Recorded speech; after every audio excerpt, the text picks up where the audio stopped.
Olá pessoal, boa noite. Estamos com mais uma live no nosso canal Josiane Torre. Hoje nós vamos mais uma vez com a live gravada. Então, vocês que desejarem fazer questionamentos, podem deixá-los ou comentários ou qualquer outra coisa, podem deixá-los aí nos comentários do vídeo, né, aqui da nossa live. Sejam todos muito bem-vindos. E neste ano de 2023 possamos ter um ano repleto de aprendizados, de superações e de força interior para suportar todas as adversidades. É isso? Hoje nós vamos tratar de um tema que é maravilhoso, sobre todos os aspectos possíveis.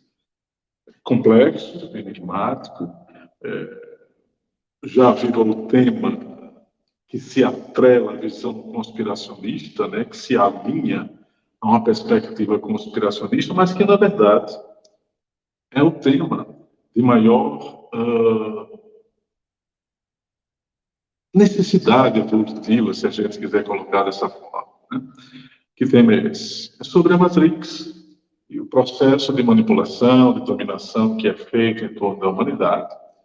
Então, nessa perspectiva, a gente vai tentar fazer um mapeamento de todos os elementos possíveis que possam nortear, ou que podem nortear a condição existencial do ser humano.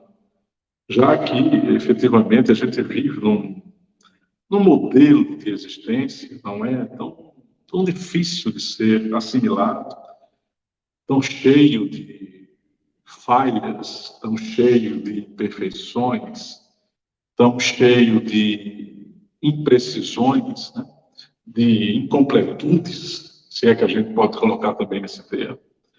Matrix e o sistema de dominação, ou o processo de manipulação em torno da humanidade, ele possui, na minha análise, na minha modesta percepção, dois elementos que influenciam diretamente o processo. O primeiro processo tem a ver com a própria influência das elites do mundo, das forças de dominação do planeta, que aí o espectro de análise se amplia, né? Porque essas forças de dominação, essas elites, tanto comportam o próprio ser humano, quanto comporta a questão extraterrena, a influência, por exemplo, dos Anunnaki, a influência de outros seres reptilianos, né, que vieram à Terra, que estão na Terra, ainda que a gente não possa vê-los ainda objetivamente, mas que a análise, o estudo, a pesquisa, a investigação de seres como Zecharia Sitchin e de tantos outros, né? A pesquisa deles demonstra, evidencia que, de fato, a Terra, por todo o aspecto histórico que envolve o nosso mundo e o desenvolvimento civilizacional, a nossa Terra ela é grampeada, vamos assim dizer, é permeada de seres que não são exatamente humanos. Então, existe aqui dois elementos. O elemento de influência externa, extraterrena, sobre a condição existencial do ser humano, e a condição própria do ser humano, meio que desidentificado da sua espécie. Né? Seres humanos, como eu posso classificar? Eu diria uma palavra mais forte, que seria desalmados, mas eu colocaria a palavra doentes, né? Desconectados com o sentido de humanidade. Acho que ficaria mais bem apropriado. Né?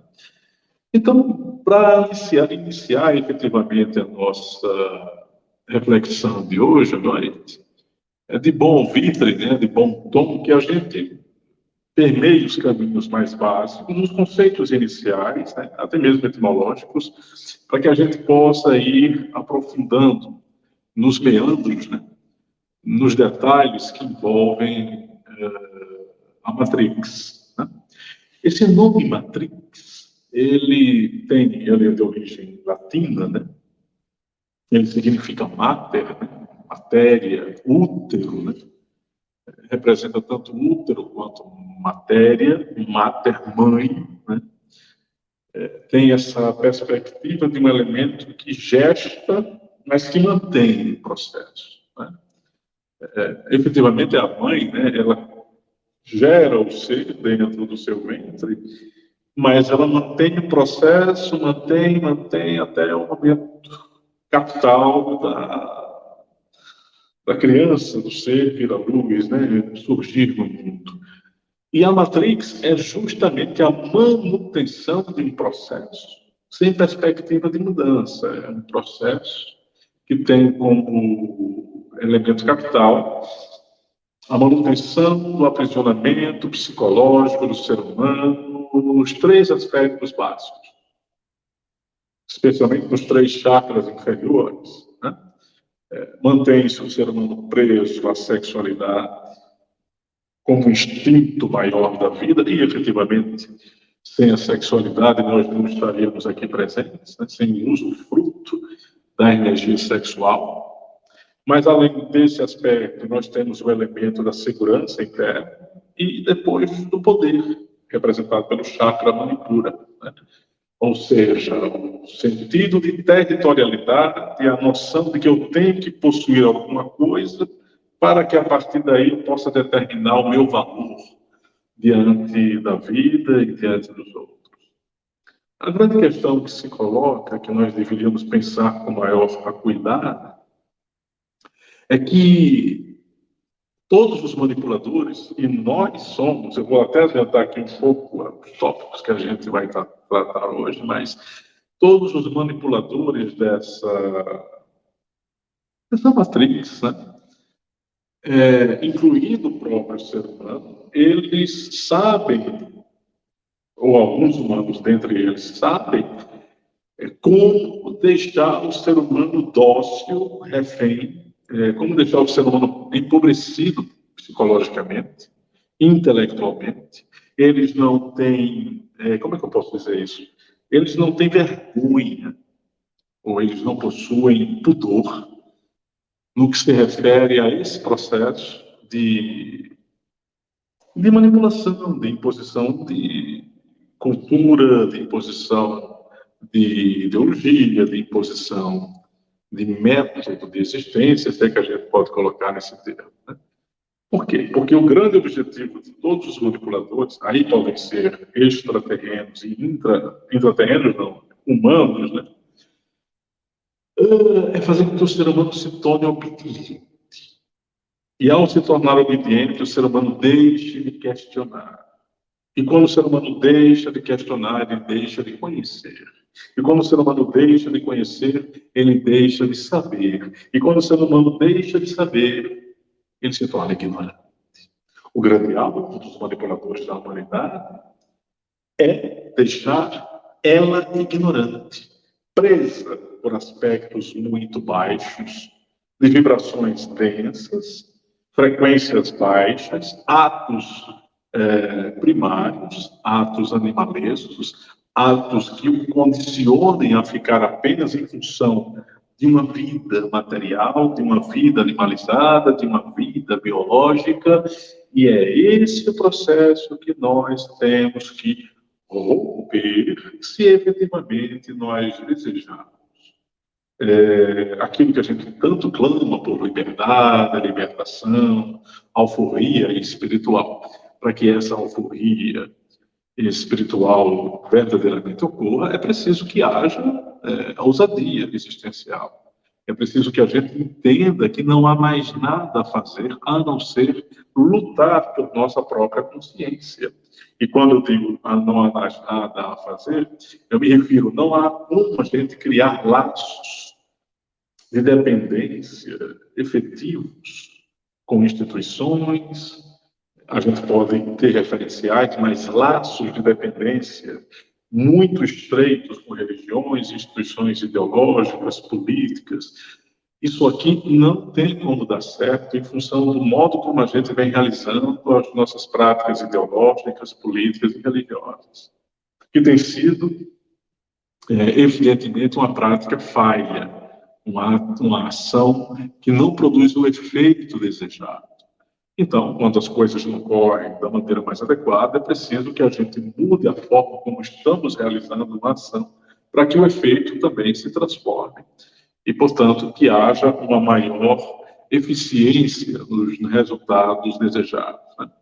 Então, Matrix e o processo que envolve a dominação da humanidade, os manipuladores, o sentido que a gente está dando aqui à live de hoje, a nossa reflexão, é de entender filosoficamente, mas aprofundadamente, todos os vetores que mapeiam, né, que conceituam, que envolvem o ser humano nesse sentido. Porque, de fato, é algo não muito fácil de ser realizado, mas eu vou tentar aqui traçar alguns elementos, pelo menos os mais necessários ou os mais essenciais, para que a gente possa entender o que está acontecendo na minha perspectiva. Sempre observando, né, que nós aqui não temos a pretensão de dar a última verdade sobre nada, apenas processualizar a verdade, que é o melhor caminho, penso eu, o melhor método da gente encarar as coisas sem posição de crença ou qualquer opinião mais forçada na mente de quem quer que seja. Não é verdade? Então vamos seguir em frente. Eu estou falando da Matrix, eu estou falando desses manipuladores, da influência, eu vou falar ainda mais deles, né, da influência desses manipuladores que, de fato, limitam o pensamento humano, aprisionam o pensamento humano, mas é sempre de bom tom, eu penso dessa forma, que nós venhamos a refletir sobre a realidade pré-existente, né, espiritual, e a realidade que está além da Matrix. É importante fazer esse registro, né? Porque a realidade ela é eterna no seu sentido espiritual, tá? A realidade ela não é temporária, ela não é produto de uma transitoriedade, ela é o efeito, a realidade maior é o efeito de uma eternidade, em tese, de uma perenidade de existência, em tese. Por quê? Porque há um elemento que, em tese, é incriado, e que, a partir desse elemento que é incriado, toda a realidade vem a existir. Qualquer realidade, seja um universo criado por algum desses demiurgos que criam mundos, seja dimensões paralelas, realidades astrais, realidades da erraticidade, como Kardec costumava se referir. O fato mais simples, que a gente deveria se deter de maneira mais detalhada e com maior foco psíquico, é perceber que, além do processo matricial, ou seja, da vivência em mundos holográficos e ilusórios, como esse aqui, e além do processo da Matrix, que já tem a ver com a própria manipulação da realidade posta a partir de uma restrição de percepção que eles adotam e que nós aceitamos para entender a realidade, né? Todos os manipuladores da realidade vigente, ou seja, da realidade material, da realidade emocional, da realidade mental que nós temos acesso.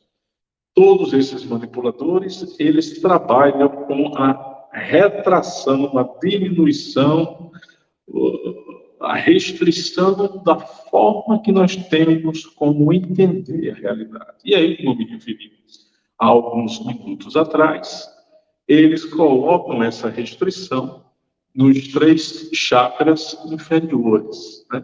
Nos 3 chakras, chakra manipura, o chakra genésico, que no caso é o chakra da sexualidade, e o svadhisthana, que é o chakra da segurança interior. Ou seja, autopreservação, reprodução, desejo de territorialidade, de posse de poder, necessidade de exercer algum tipo de poder sobre os outros, competitividade. Todos esses painéis aqui mencionados são insistentemente, incessantemente e irrevogavelmente colocados pelos manipuladores para nos deixar imbecilizados, empobrecidos mentalmente, medrosos, com ansiedade, necessitados de uma dependência externa que venha preencher um vácuo que é nosso. E isso aqui é produto do processo da Matrix. Tá? Mas se nós estamos falando da Matrix, nós também estamos falando de um sistema. Né?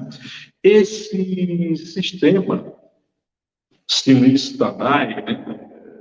A palavra sistema em grego, ele tem um aspecto muito peculiar. Todo e qualquer sistema, ele é algo que se põe junto, né? Ao mesmo tempo, algo unificado. Ele não aceita algo que seja divergente.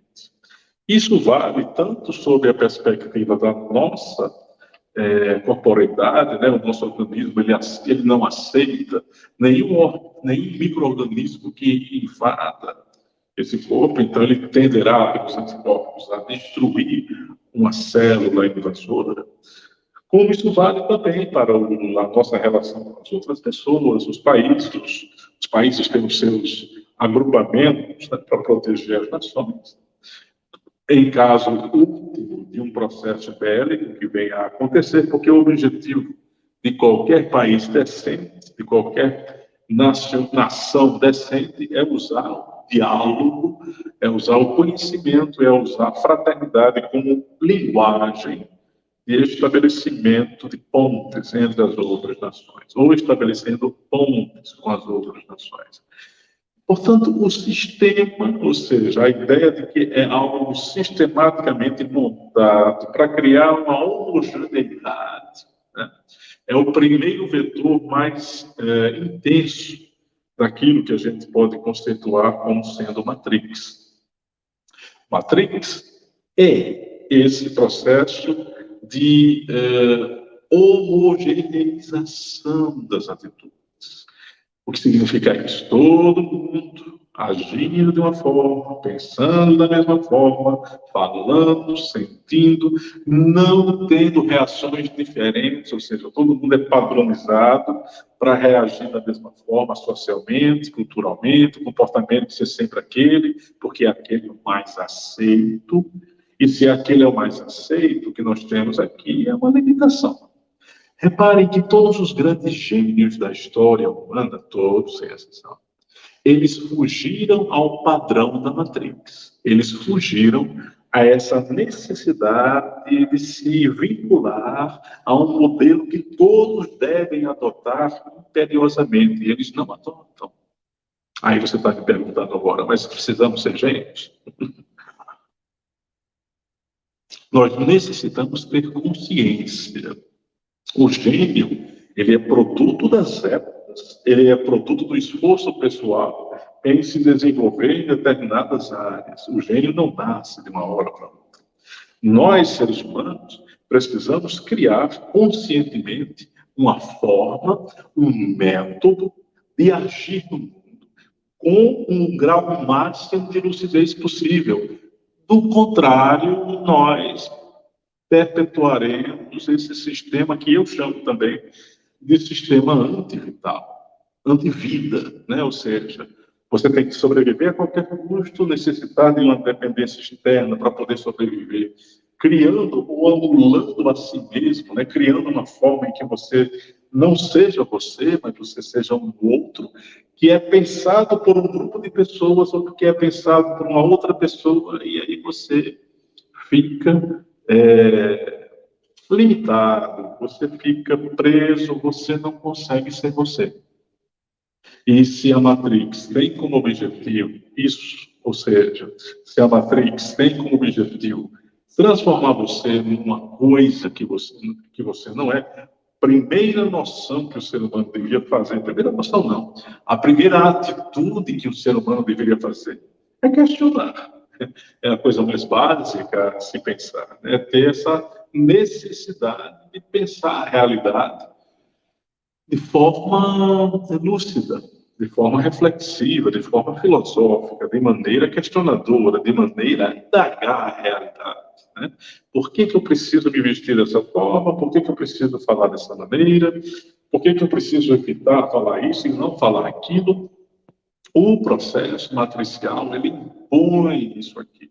O processo matricial, ele, como é que eu posso dizer? Ele demanda essa atitude, né?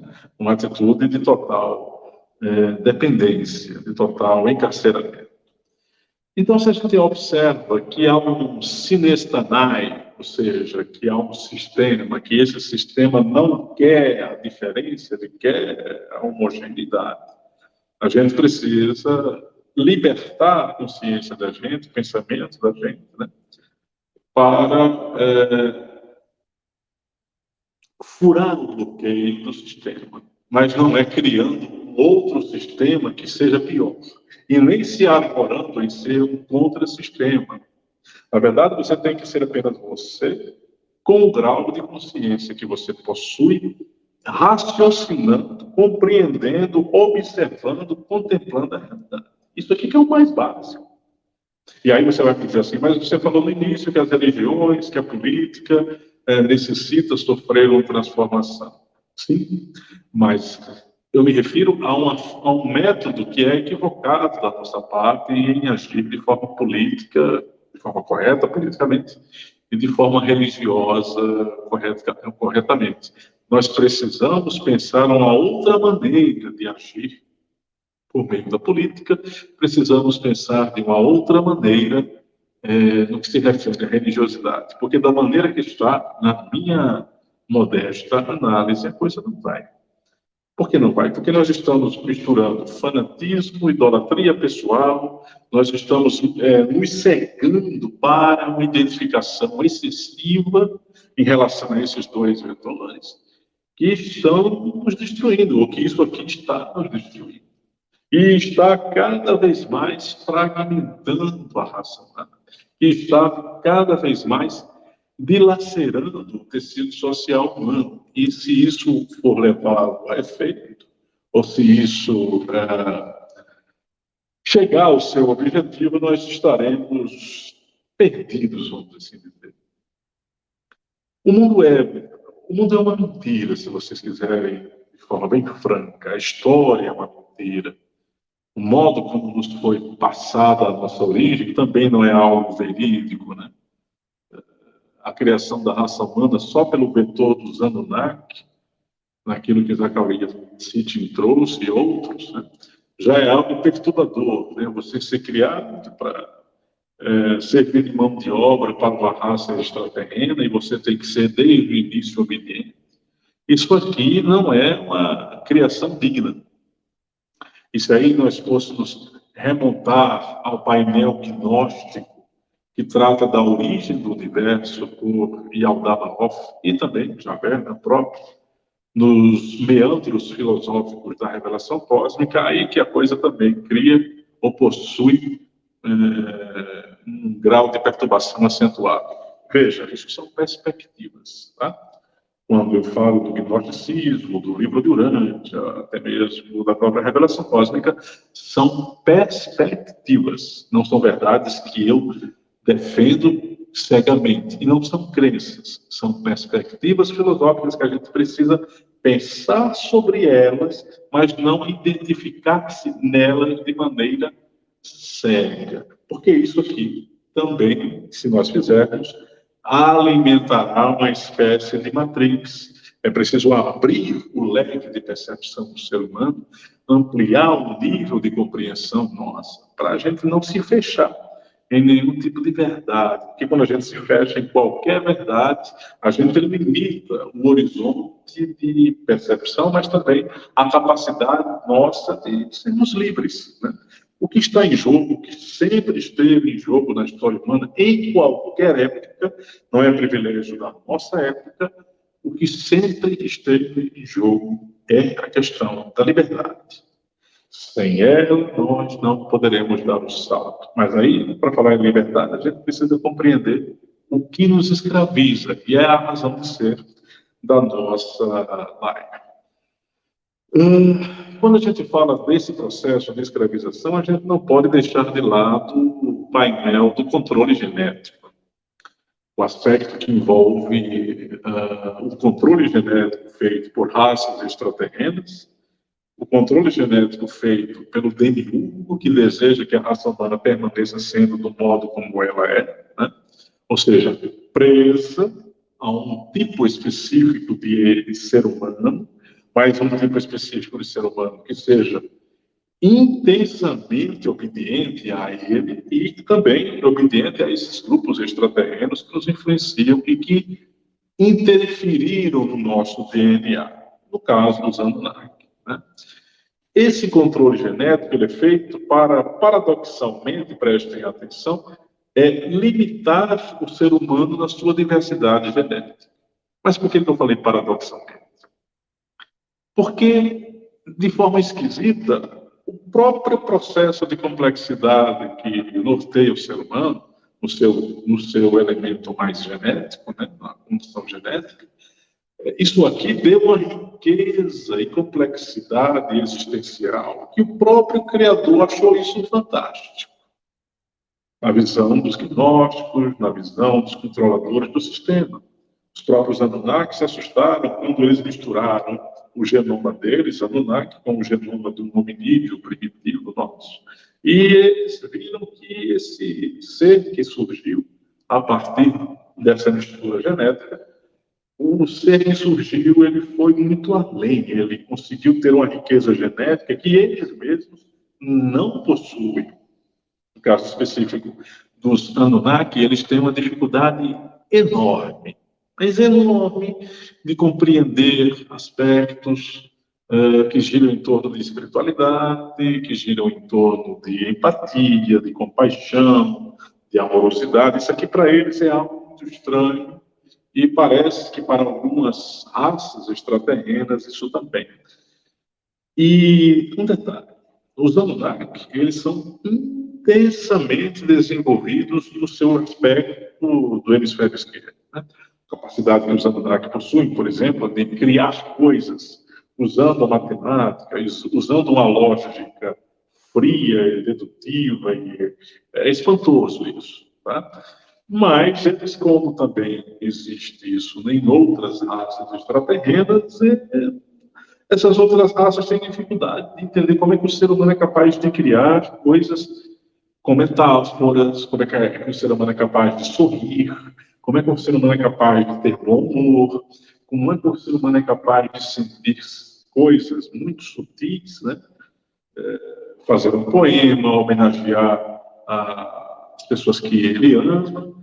Isso eles acham estranho, e eles estão tentando entender como nós funcionamos, eles ficam estranhando mais ainda o fato de que, no caso dos Anunnaki, eles nos influenciaram decisivamente, né, na criação, eles interferiram no nosso processo. E quando a gente observa isso, né, de fato, é até um pouco estranho você se colocando no lugar deles, né? Você vai interferir numa raça, aí mistura o código genético, aí quando você observa o que surgiu daquilo, aquilo ali foi superior até mesmo ao seu próprio código genético, ou seja, eles ficaram espantados, né? Eles perderam, digamos assim, o caminho de leitura até um certo ponto do que é o ser humano, né? Então, essa ausência de diversidade genética é um dos objetivos que esses seres extraterrenos, que algumas figuras demiúrgicas, no caso, no que tange a visão gnóstica e outras visões, né?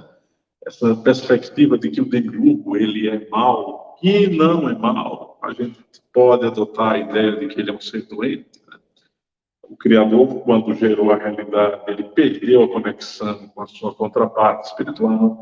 E, ao perder essa conexão, ele ficou um ser meio que deformado psiquicamente, somente observando vetores, aspectos de uma realidade universal, sem a percepção do elemento espiritual. Isso aqui eu já falei nas minhas lives anteriores, e outros com mais gabarito do que eu, falam sobre isso com muito mais propriedade. O que nós estamos tentando dizer aqui é que a ausência de diversidade genética é um dos objetivos desses seres para deixar o ser humano mais obediente. Ao mesmo tempo, eles estão tentando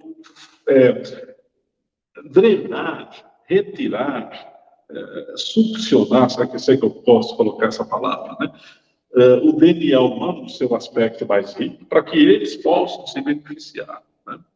Então, é uma espécie de controle, mantendo o ser humano até certos limites ali funcionando, deixando até certos limites ele pensar, até certos limites criar alguma coisa, mas que além desses limites, o ser humano tem que ser infalivelmente contido. Ele precisa ser aprisionado, ele precisa se manter dentro da caixinha para que os donos do laboratório humano possam se comprazer, né? Eles possam se manter ali felizes com o tipo de dominação que exerce. Então, o controle genético é um desses primeiros aspectos, ou um dos primeiros aspectos que a gente tem que observar. Aí, um outro elemento seria a distração pela distração, né? A forma como você torna um grupo de pessoas improdutiva, né? Um grupo improdutivo, é você gerar distração, é você gerar cada vez mais elementos que não são importantes, periféricos, né? Na mente das pessoas, para que as pessoas alimentem esse tipo de coisa e que elas fiquem verdadeiramente ocupadas, né? Aquela velha noção de pão e circo, isso não tem origem apenas nas elites humanas. Isso nasce na necessidade de controle daqueles que não são exatamente humanos, que sabem que o ser humano ele se deixa levar com muita facilidade por certas coisas, né? Ele não para questionar, ele não para observar, ele apenas se deixa levar porque alguém com alguma suposta condição maior do que ele diz que tem que fazer. Eu vou fazer. Mas se aquele médico diz que eu tenho que tomar esse remédio durante 75 dias sem parar, e eu não vou precisar nem ler a bula, ele diz, está dito que ele disse é verdadeiro, então... Mas aí que está, né? Não custa nada pegar a bula, olhar, ler, saber se realmente... Saber de outras opiniões, né? De outros médicos, se aquilo ali procede, se aquilo ali tem alguma razão de ser. O fato é que nós somos facilmente distraídos, né? Então, a cultura de entretenimento, a cultura de massa, e aqui eu deixo claro que não há nada contra, efetivamente, você assistir a um bom filme, quem gosta de novela, assistir uma novela, quem gosta de uma série, nas plataformas específicas para isso, quem gosta de futebol, quem gosta de qualquer coisa. Veja bem, não é esse o problema. A questão é quando você coloca ou dá uma importância maior a coisas que são periféricas, que têm a sua utilidade, mas que são periféricas, como sendo o mais importante, né? E aí é que está, não é o mais importante. O mais importante é quando você se vê buscando a razão de ser da vida, das coisas. E aí, nesse sentido, é que a filosofia entra como base, né? A filosofia no seu sentido mais livre, tá? Como um norte, como um método para questionar a realidade. E o uso dessa técnica, né? A distração pela distração é uma forma de adestramento psicológico, né? Por quê? Porque a pessoa ela vai sempre nos papos diários, né? As pessoas vão sempre estar falando de coisas muito frívolas, coisas que não têm importância, coisas... e aí, você assistiu o filme hoje e tal, foi bacana, foi, mas é isso aqui. Aí a pessoa ela fica pensando 24 horas no dia, numa cena de um filme, num jogo de futebol, ela fica pensando, nada contra, vou repetir porque eu posso ser mal interpretado. A ideia que eu estou tentando passar é, isso aqui tem uma importância, mas não uma importância visceral. certo? Não tem uma importância substancial, não tem uma importância essencial. A importância que se tem é limitada, é um hobby, né? Assistir um jogo de futebol é para a gente relaxar, se divertir, olhar, mas só. Aí você vê que as pessoas levam tão a sério um grau de identificação que as torcidas X, Y, Z entram em conflito umas com, umas com as outras, né? E tem briga, tem mortes, tem... Ou seja, vocês percebem, isso vale para a política, tá certo? Aí o outro que é de um partido X vai se achar melhor do que o outro do partido Y. Aí os dois vão entrar em conflito. Aí um que é da religião A vai entrar em conflito com o outro da religião B, porque um disse que uma frase que está lá na Bíblia não é de Deus e que foi colocada por alguém que quis distorcer. Tudo bem, mas até uma discussão interessante. Mas quando você briga por outro, briga mesmo, com violência, com raiva, porque um está falando da Bíblia, que dizendo que a Bíblia dele é errada e a sua é a correta, isso aqui é um método de distração. Por quê? O que está na base? O que está ali oculto? O fator emocional, não é? O fator emocional. Eu vou entrar em conflito com outro, porque como eu sou impulsivo, não tenho controle das emoções, como eu fui doutrinado durante toda a minha vida para receber ordens, para aceitar o que o outro diz, para apenas replicar padrões, eu fico replicando padrões, e aí eu não tenho autoridade minha própria, nenhuma, para questionar a realidade. Eu vou sempre responder pelo que o outro diz. É mais fácil, né? É mais cômodo. E aí a distração pela distração se torna um método que é absurdamente eficaz. Pão e circo, pessoal. Divertir a massa e deixá-la muito bem alimentada até um certo ponto, né? Deixá-la satisfeita até um certo ponto, para que ela não se revolte ao ponto de criar uma espécie de rebelião filosófica, né? De criar um postulado contrário que está colocado no sistema, e é o que mais eles impedem que aconteça. É o que eles temem verdadeiramente. E é o que nós precisamos objetivamente criar. Conflito? Violência? Não. 1000 vezes não. Mas consciência. Percepção filosófica. Percepção clara das coisas. Por que que eu preciso seguir essa religião? Por que que esse dogma dessa minha religião diz isso? Será que não há uma outra forma diferente de agir? Por que que eu preciso ser obediente a tudo que o governo, o Estado, a religião e a política me ditam? Eu preciso ser uma pessoa obediente, eu não posso respeitosamente criar uma maneira rebelde, dizer assim, não vou por aí não, eu queria pensar de outra forma. Eu não quero aceitar isso de uma forma muito dócil. Eu quero realmente dar um novo salto, eu não quero aceitar essas coisas. Então, quando a gente tem esse tipo de atitude, esse método, né, da distração pela distração, né, ele passa a ser superado. Né? Dito isso, vamos para um terceiro ponto que é fundamental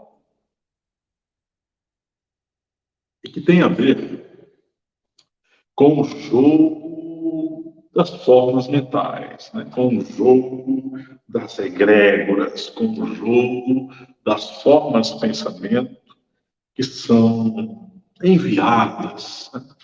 Que são projetadas pelo ser humano, pelos grupos humanos, os mais diversos. E aí eu preciso, mais uma vez, esclarecer a quem porventura não sabe o que é uma egrégora, o que é uma forma de pensamento. Uma egrégora é um conjunto de ideias, é um conjunto de pensamentos que são lançados no éter, que são lançados na psicosfera do planeta, onde nós replicamos essas ideias, seja individualmente, seja coletivamente, tá certo?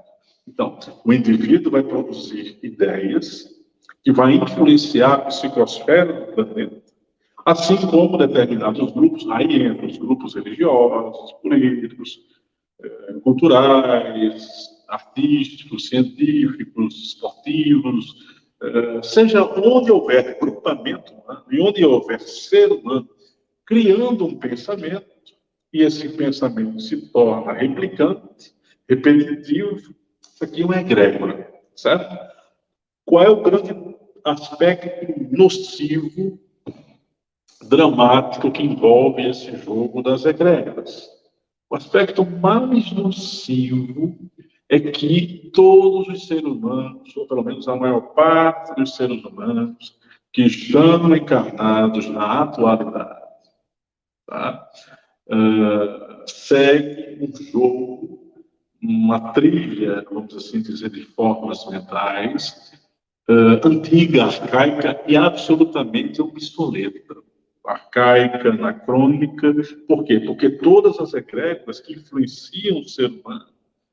Deixa eu dizer uma coisa importante. Quando você lança um pensamento, lança uma ideia, quando você cria qualquer coisa mentalmente, isso aqui fica registrado no éter, naquilo que os místicos e ocultistas chamam de registros acásticos, memória da natureza. Então, quando você lança um pensamento, uma forma mental, uma forma emocional, inclusive, isso fica indelevelmente marcado naquilo que a gente chama de éter, na psicosfera. O registro acástico grava isso e isso não se perde.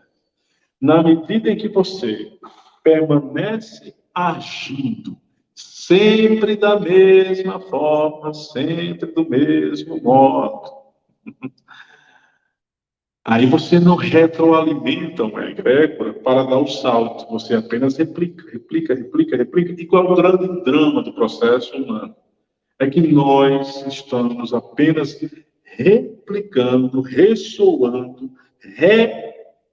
reencetando os mesmos pensamentos há milhares de anos.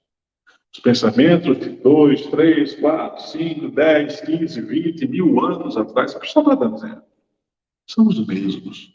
Mas isso aqui, Josiane, é contraditório, porque a humanidade evoluiu, ok? Ela evoluiu científica e tecnologicamente, mas o modo como o ser humano lida com a vida, com ele próprio, com os seus semelhantes, isso aqui não mudou, não.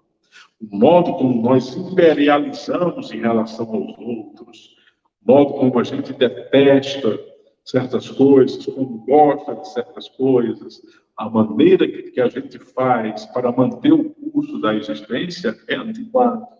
Por quê? Porque ou a gente exclui, a gente toma a atitude exclusiva, né? Vamos excluir isso aqui. Vamos tomar a versão aquilo de lá.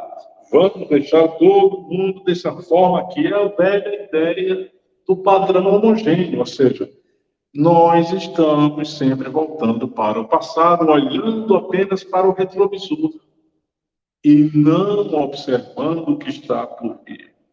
Uma egrégora de uma religião, né? É sempre a mesma, porque são os mesmos pensamentos, a mesma crença, o mesmo postulado, a mesma forma de falar as coisas. E isso aqui não agrega, isso aqui não produz evolução. Para se produzir evolução, é preciso que haja um elemento novo, que venha a romper com aquilo que foi estabelecido. É preciso que esse elemento novo, que venha a romper com aquilo que foi estabelecido, ele reoxigene o sistema. Ele tem uma resposta satisfatória para, não é burlar o sistema de dominação, mas é para retirar o sistema de dominação. Qual é o grande outro problema? Pelo menos, o modo como eu vejo. Nós não criamos ou não fazemos o menor esforço para gerar esse novo tipo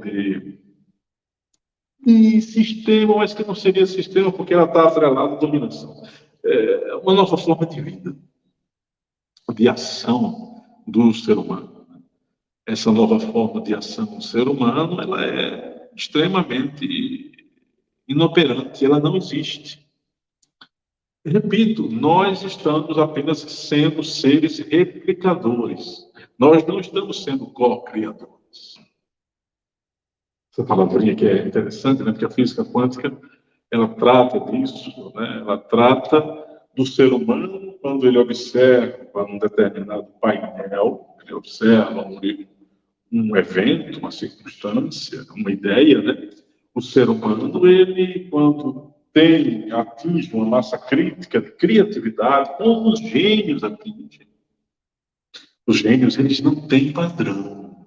Eles assumem o padrão que eles querem. Eles não se deixam envolver pelo padrão que é estabelecido e imposto. Olha aí uma grande sacada. Então, quando o ser humano ele bebe de várias fontes, mas não se limita a elas, e começa a criar de maneira própria seu modo de pensar, de ser, de agir, aí os manipuladores ficam, opa, aquele cara dali está fazendo algo diferente, ele está buscando sair da malha de dominação que a gente impôs, ele não está aceitando. Ele está questionando por que a gente faz a política dessa forma, ele está questionando por que a religião impõe dogmas, ele está questionando por que existe uma cultura que aliena o pensamento humano, e cultura tem lá os seus benefícios, mas a cultura sendo ali usada para distrair o ser humano, né, das coisas que são importantes. Cara, esse cara está prejudicando aqui, vamos tentar tirar ele do sistema. Aí a gente volta mais uma vez há 2.300, 2.400 anos atrás. E eu já falei uma milésima vez sobre o mito da caverna de Platão. Então, vou pedir para quem não viu isso ainda, assista as nossas outras lives sobre essa questão do mito da caverna. Porque é isso, você fica preso na caverna e quando alguém sai dela e diz o que acontece fora dela, esse rapazinho aqui, esse garoto aqui que saiu, ó, lá fora tem o sol, tem um lago, tem rio, tem animais, tem grama, tem isso, tem aquilo. Aí ele volta todo animado para contar. Galera, lá fora, ó, encontrei de tudo, ó, aqui não é o que vocês estão pensando. Ou seja, é preciso que alguém se deixe envolver por algo mais genuíno, que encare a realidade como ela é e que seja ousado e que pague um preço por isso.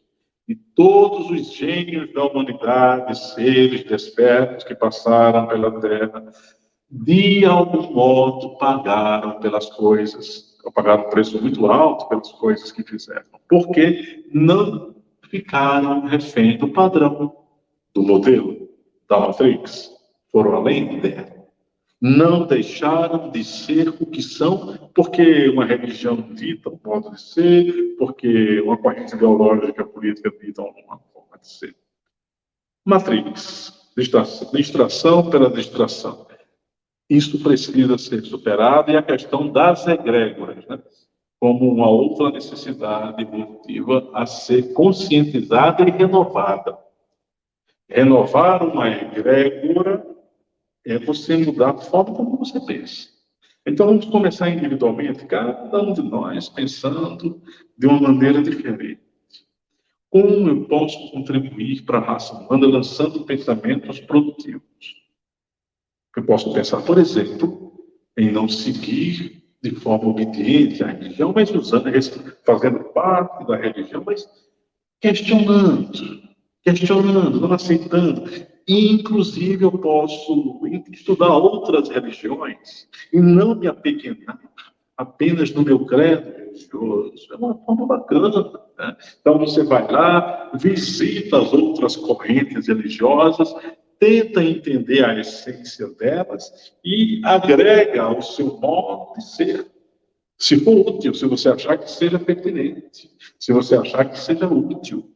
Certo? Então, é uma forma diferente de agir. Eu não quero seguir nenhuma religião mais. Eu quero agir filosoficamente, eu quero questionar tudo. Beleza, é uma outra forma. Mas aí alguém vai pensar, mas se eu deixar de ter uma religião, eu corro o risco de me tornar um ateu, eu corro o risco de me tornar um agnóstico. Não necessariamente, você apenas não está mais abdicando de crer aquele dogma de uma religião fixa, né? Você apenas se abdicou da ideia de seguir. Você apenas está buscando pensar de outra forma, viver de outra forma, ser no mundo de outra forma, como diria um certo filósofo da contemporaneidade. Qual é a grande desse filósofo? É Martin Heidegger. Eu tenho lá minhas reservas, mas o cara é genial e eu respeito a produção intelectual dele. Qual é a grande questão que a gente precisa observar no que se refere a esse método do jogo das egrégoras? Você faça um exercício, individualmente, todo dia. Pegue uma caneta em papel e crie, ou pelo menos pense em criar uma nova forma de ser para o outro dia, ou pelo menos uma atitude diferente no outro dia. Tá? Tente criar pensamentos novos. Escreva coisas que você nunca havia pensado antes e comece o máximo que você puder colocar em prática o que você acha que pode ser diferente, o que você acha que pode ser útil à coletividade humana. Porque, lembrando, tudo que a gente produz, todas as formas mentais que nós estamos produzindo, essas formas mentais, elas irão ressoar no restante da coletividade humana. A realidade, ela é muito mais interdependente, ela é muito mais próxima, se é que eu posso colocar esse termo, do que a gente pode imaginar. O que alguém pensa, isso fica vagueando, né, no éter, e a gente capta a ideia que alguém pensou. O que alguém sente, se a gente entrar em ressonância vibratória, né? Por exemplo, se alguém pensa em ódio, pensa em violência, pensa em criar algo negativo, se a gente abre o campo para aquilo dali, né? Se a gente começa a ter pensamentos de ódio, de vingança, aquela egrégora que já existe no planeta, aquela forma mental na psicosfera que fica por aí passeando no éter, né? A gente pode reforçar aquilo e ser retroalimentado por aquilo. Ou seja, é um círculo vicioso, né? Eu penso, replico o pensamento que já foi pensado, aí eu capturo mais o pensamento que já foi pensado, eu só passo a replicar. E não há como sair disso. Né? Então, ter muito cuidado como nós utilizamos o pensamento, como nós utilizamos as palavras, como nós utilizamos os gestos, as emoções.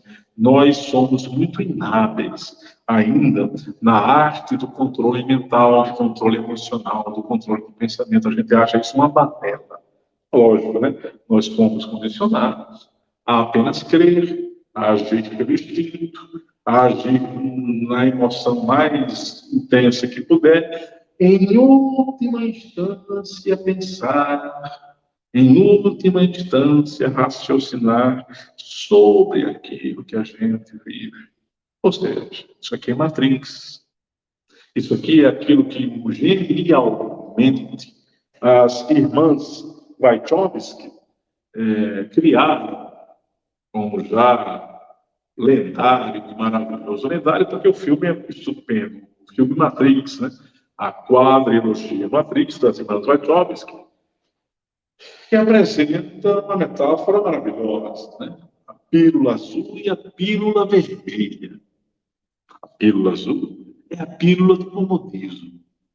É a pílula onde você tem que ficar na sua crença porque você tem medo de avançar. E se você tem medo de avançar e não tem maturidade para realizar essa nova dança, esse novo passo, esse novo além, então fica ali, na sua vidinha, na sua pílula azul, na sua vida de coitadinho, de vitimista, na sua vida de replicador das coisas. Mas, se você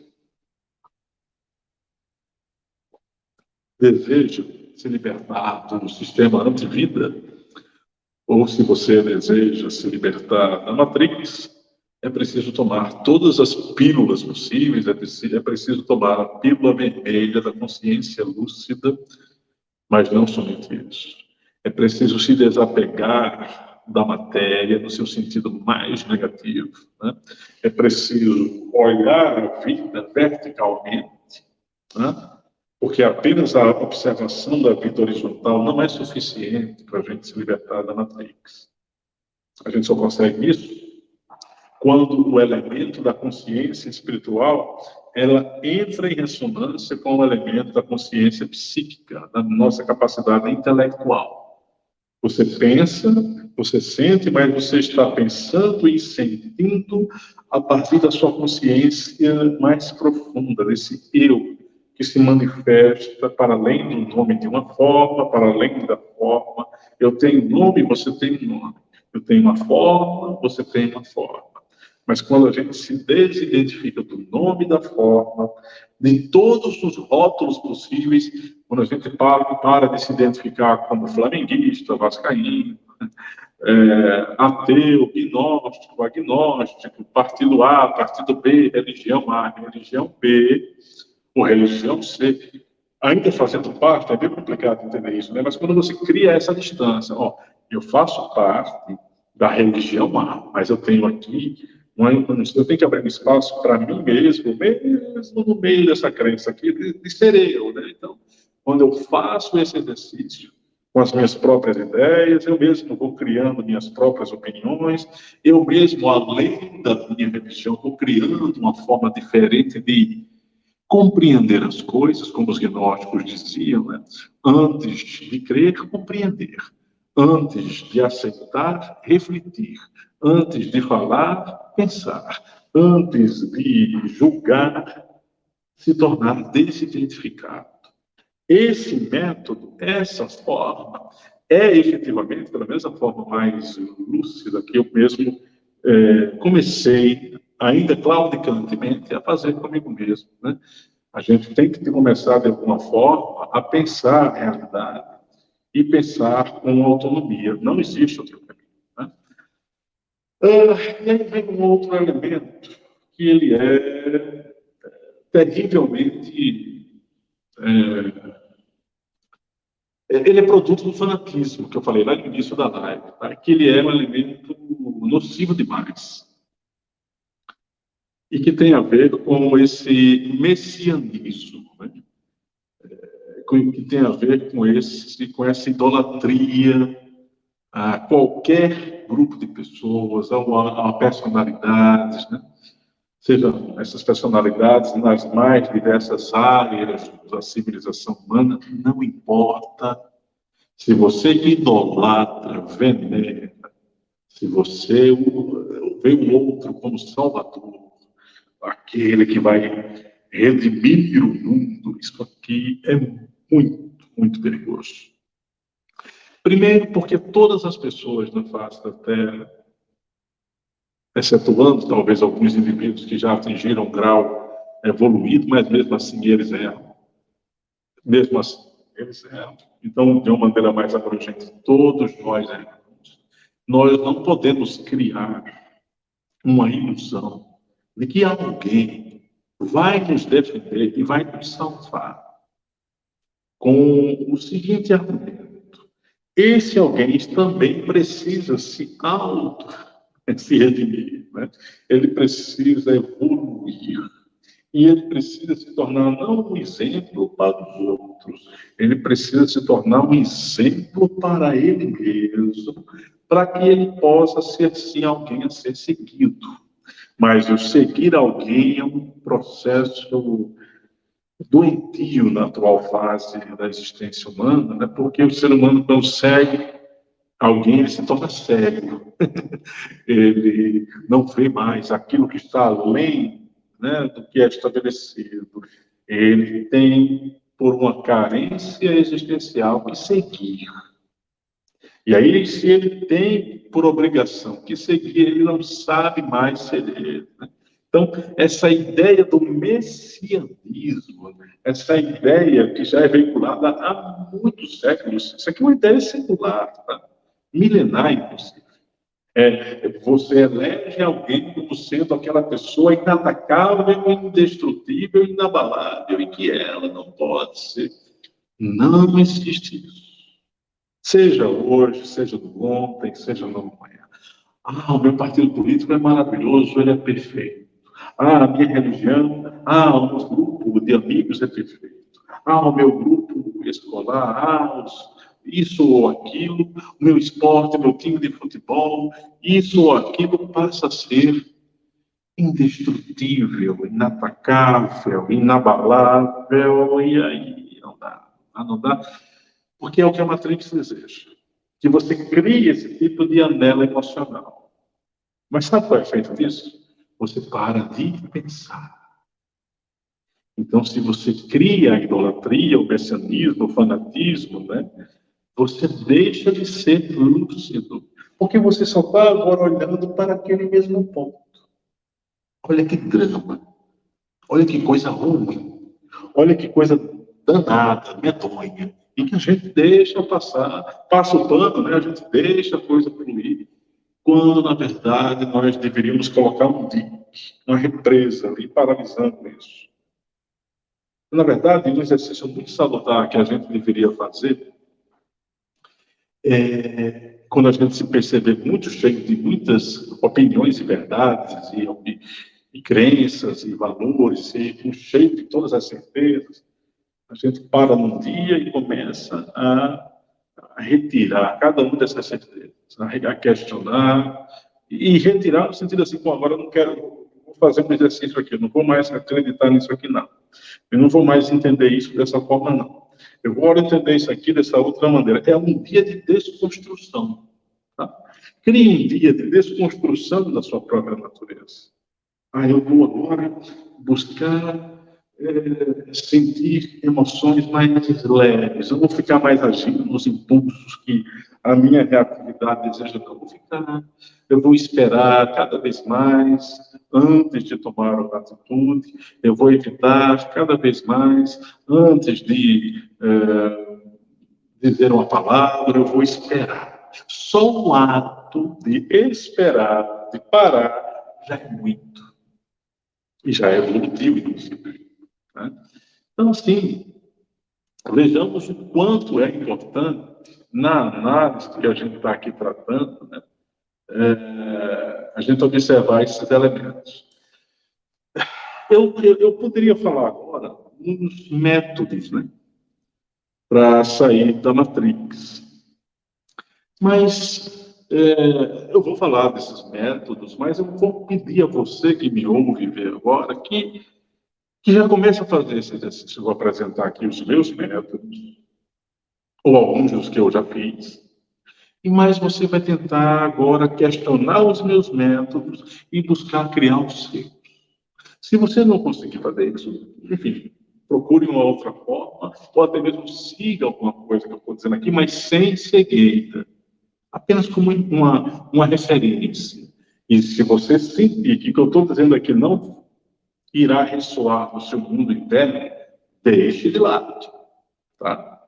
O importante é você exercitar o seu pensamento de forma autônoma, de forma livre. Tá?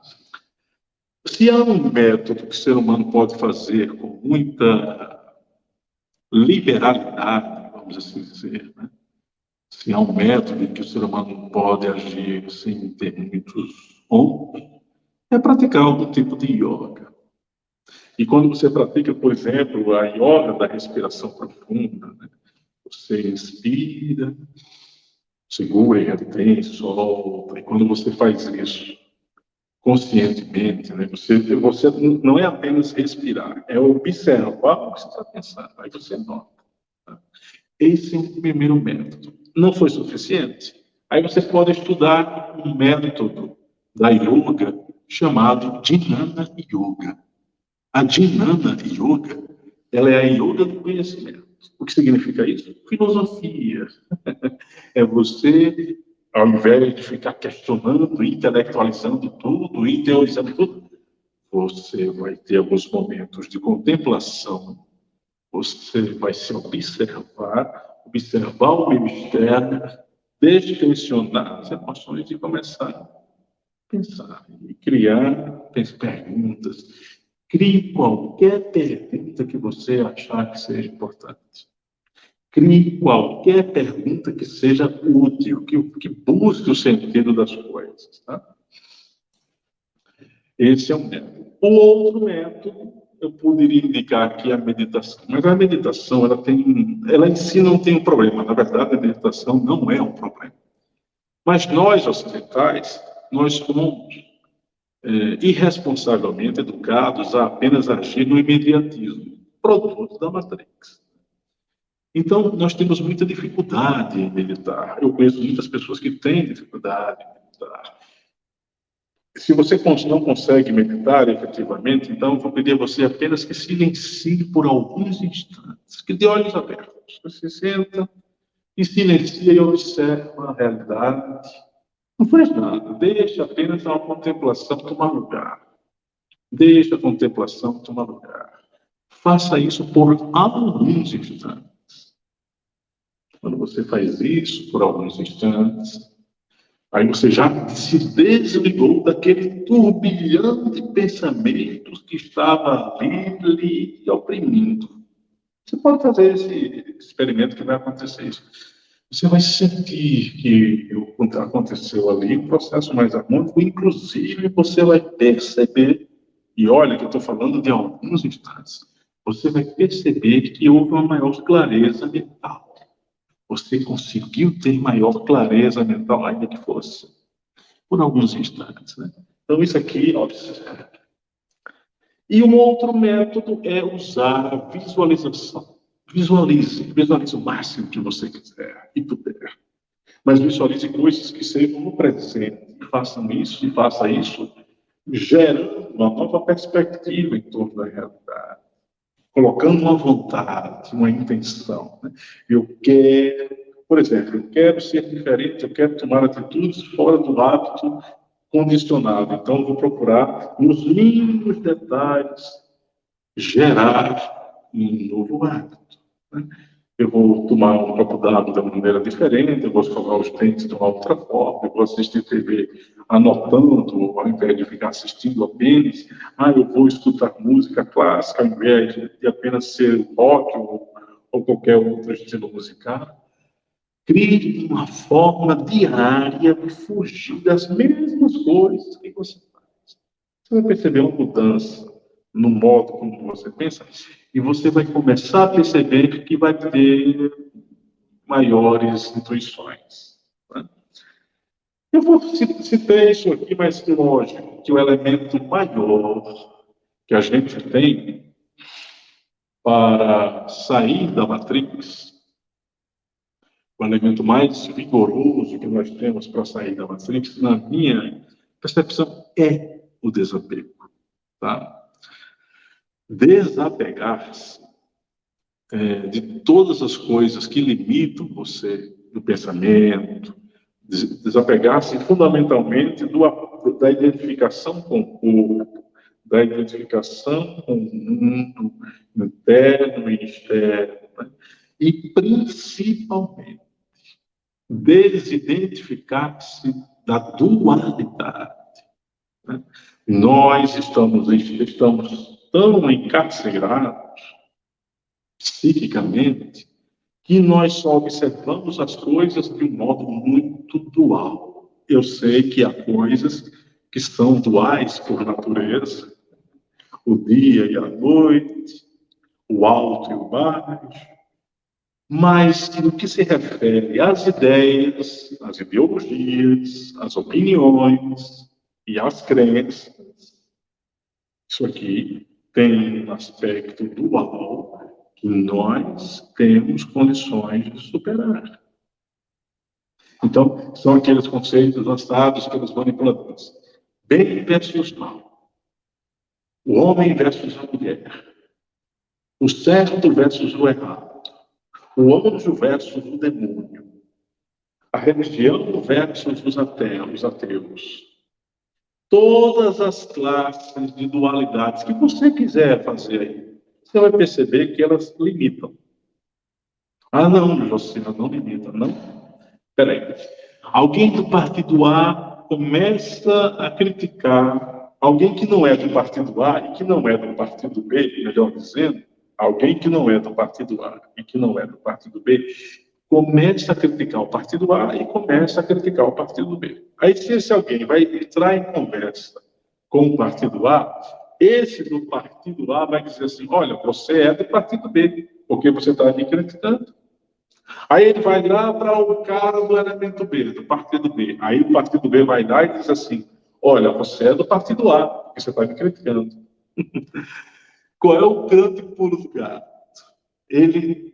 Você está tão preso à dualidade que você não admite que ele possa ter uma terceira perspectiva, né? Ou ele é do A, ou ele é do B. Ou seja, isso aqui é a técnica mais cruel, rasa, que os manipuladores fazem com você e comigo, e que a gente deixa. Né? Então, há certo e errado. Aí você vai brigar porque você está certo, o outro está errado, e ele tem que ser posto fora. Quando, na verdade, a atitude mais elegante é, mesmo você achando que esteja certo, e mesmo achando que o outro esteja errado, é você criar uma forma, uma linguagem que os dois discursos, o máximo possível, possam se comunicar, possam criar uma ponte.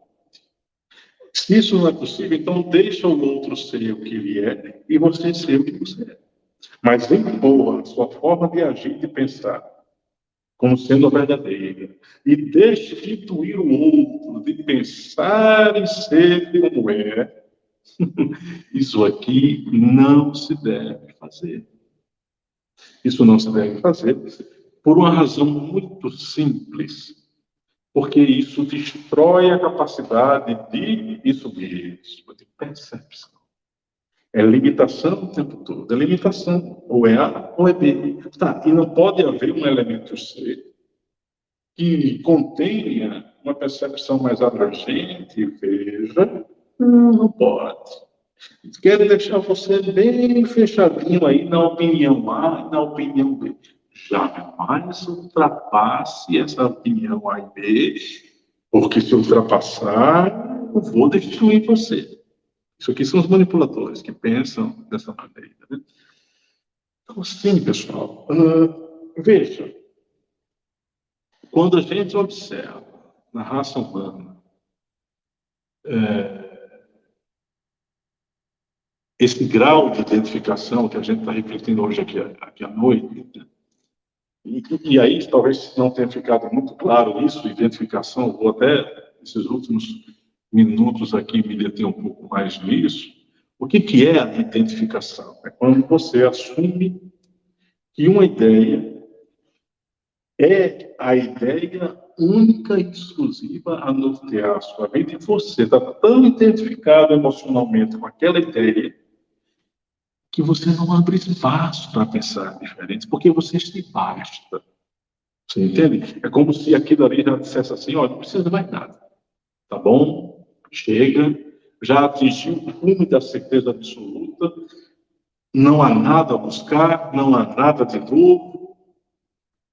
Aí, quando você pensa assim, você corre com o risco de alguém descobrir algo novo, ou você mesmo perceber algo novo, e você passou a vida inteira seguindo como carneirinho, como cordeirinho, como obedientemente àquela ideia, e você, de uma certa forma, eu não vou dizer que anulou a sua existência, mas prejudicou em muitos aspectos.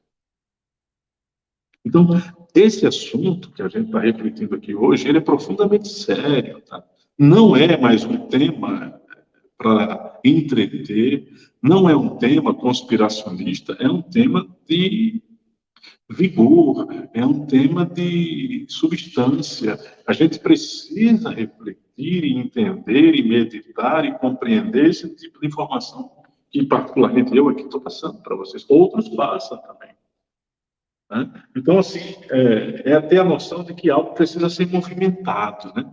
É ter a noção de que a gente não pode permanecer nessa mesmice, porque se a gente permanece, não há nada mais a ser feito. Né?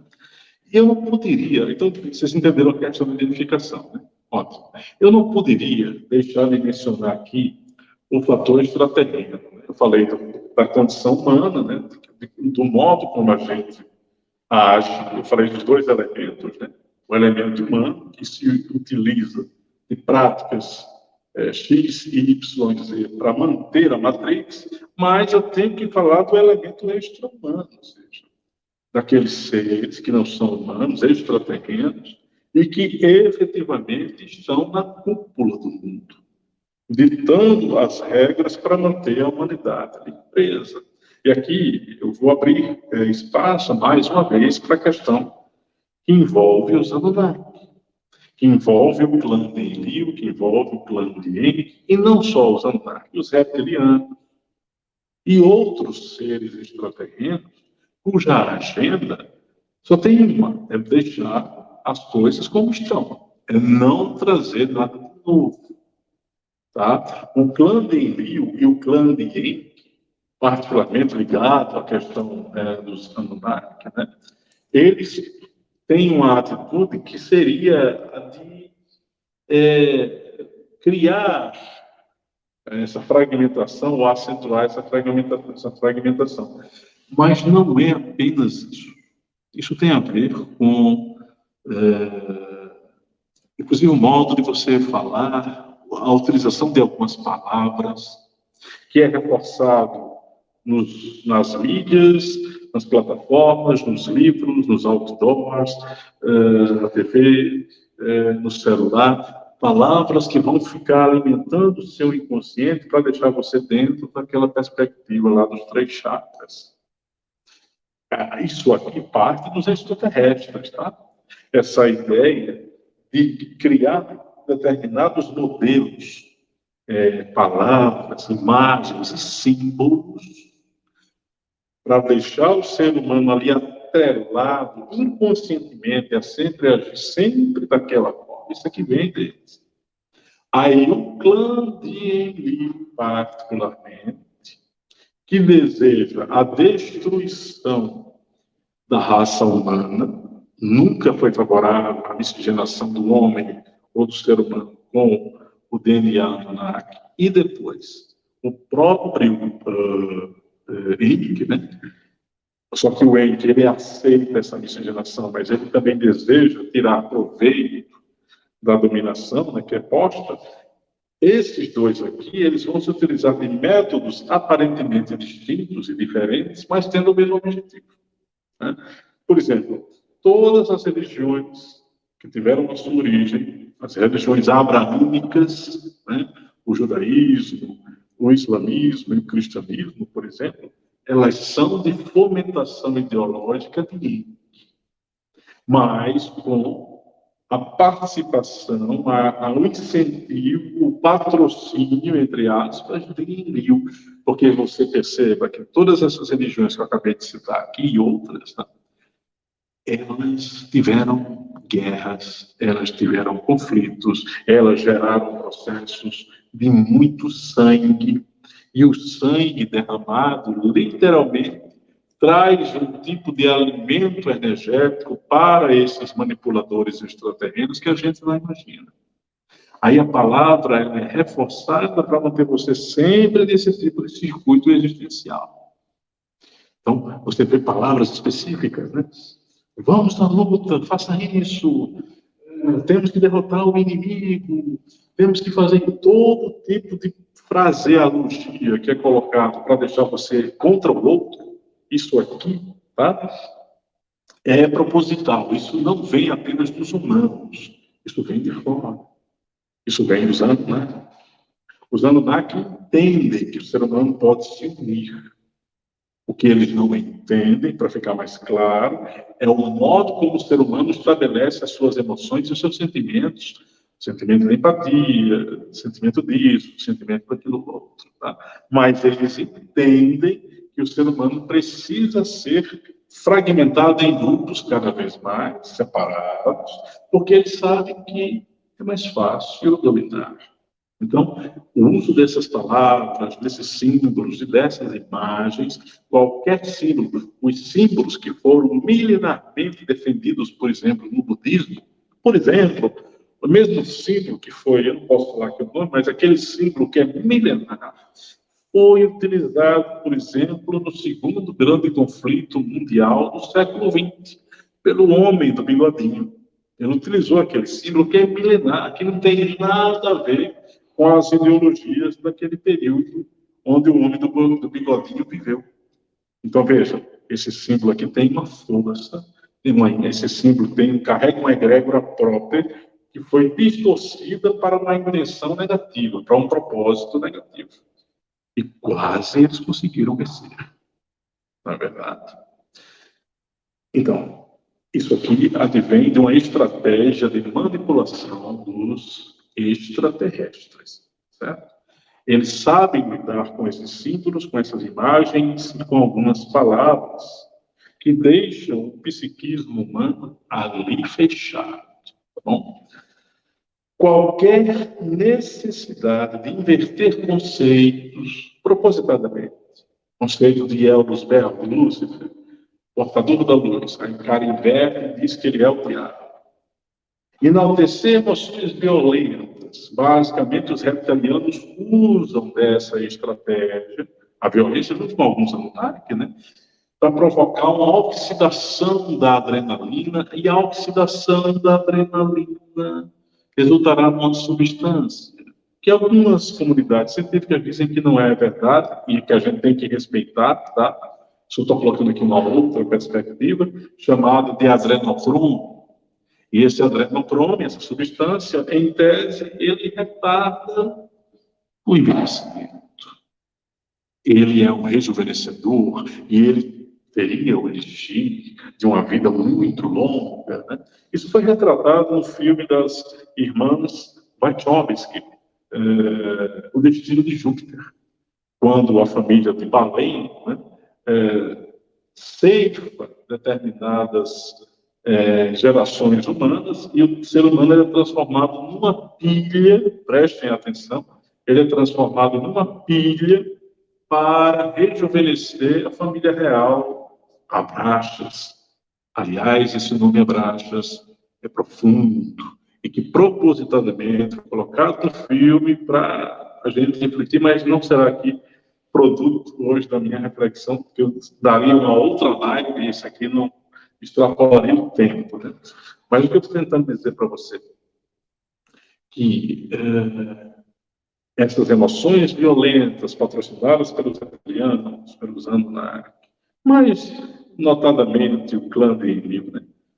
Isso aqui tem um objetivo: produzir uma energia que dá a esses seres maior vitalidade e que, obviamente, nos desgaste.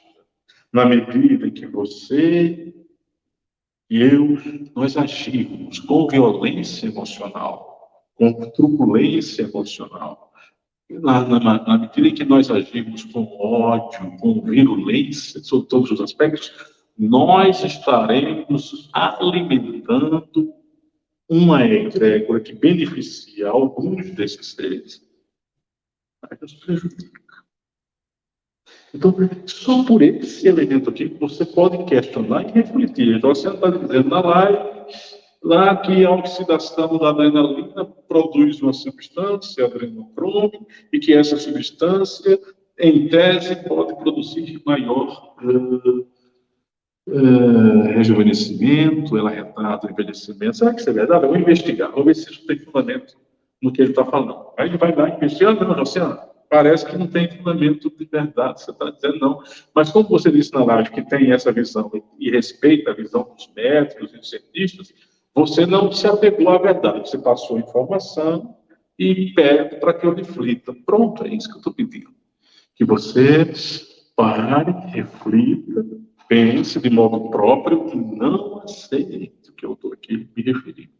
É esse o elemento fulcral, é esse o elemento maior que a gente precisa urgentemente colocar na teia existencial.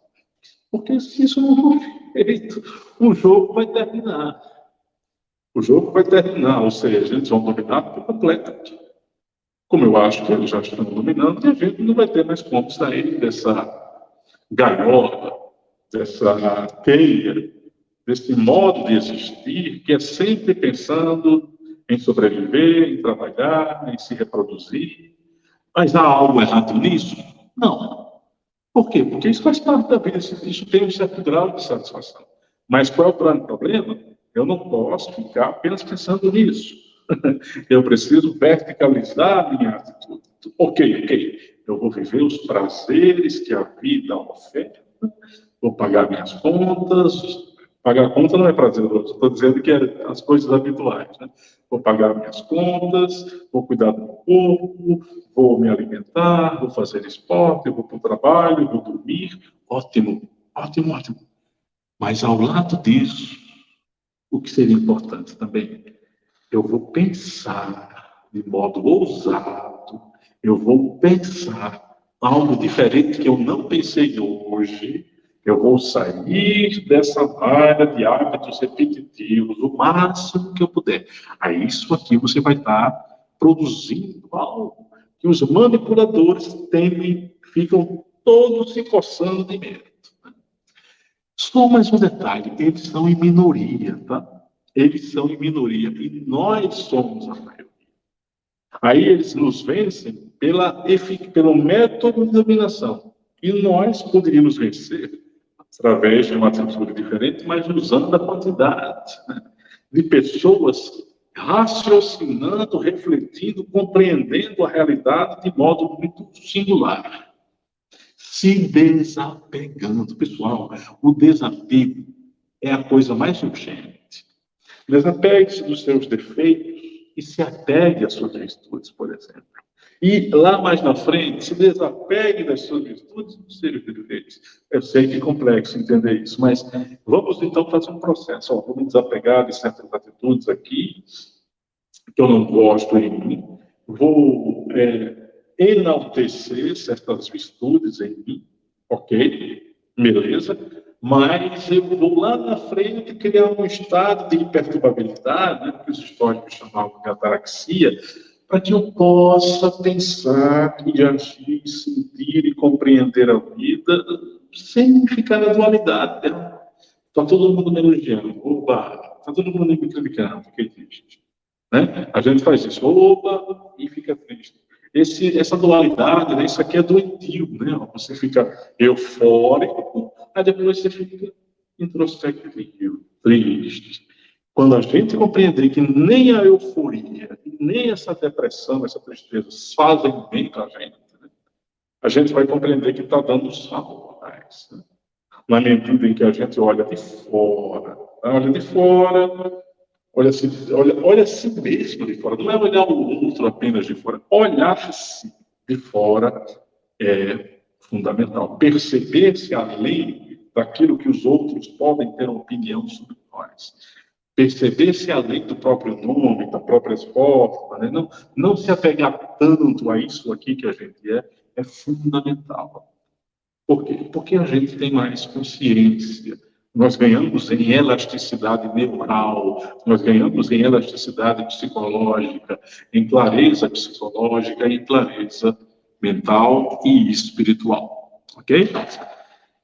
Então, pessoal, eu penso que nós já atingimos aqui satisfatoriamente a reflexão que nós nos propusemos para hoje à noite aqui em nosso canal José Antor, falando sobre a Matrix, sistema de dominação, o processo que os manipuladores fazem para engendrar todo esse enclausuramento, né, todo esse enclausuramento, essa prisão que nós estamos aqui detidos, né? Esse deserto do real, como diz o William Irving, né? Mas assim, é importante que você faça a sua parte, mais do que nunca, em olhar-se para si mesmo, em objetivar o olhar para dentro de si. Porque nós somos também condicionados a olhar fora e isso aqui é anti-evolutivo, se é que a gente pode colocar esse termo. Agradeço pela sua paciência, pela sua compreensão. Peço apenas que ative o sininho das notificações, compartilhe e se inscreva em nosso canal para que o conteúdo possa ser melhor compreendido, observado, criticado, analisado, contemplado, seja lá o que for, né? Se vocês desejam fazer algum questionamento, escrevam aí nos comentários do vídeo, da live, né, como é uma live gravada. Não será possível aqui a troca de impressões aqui no chat, né? No mais, quero agradecer pela atenção, pela compreensão, como eu estava dizendo, Que tenhamos todos uma excelente noite e que em um outro momento nós retornaremos aqui em nosso canal Josiantor para mais uma noite de reflexões, de pensamentos, de análises, de aprofundamento sobre a realidade, trazendo um tema que seja essencial ou que possa gerar algum tipo de choque positivo, se é que é plausível colocar esse termo, né?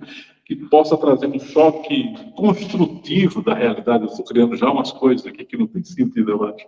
Mas o objetivo é, vamos ter a condição de criar algo novo, né? Abra um espaço para você pensar algo diferente. É fundamental no atual contexto evolutivo nosso. Ok? Um abraço fraterno a cada um e sigamos fluindo nesse rio caudaloso da vida. Até lá, pessoal.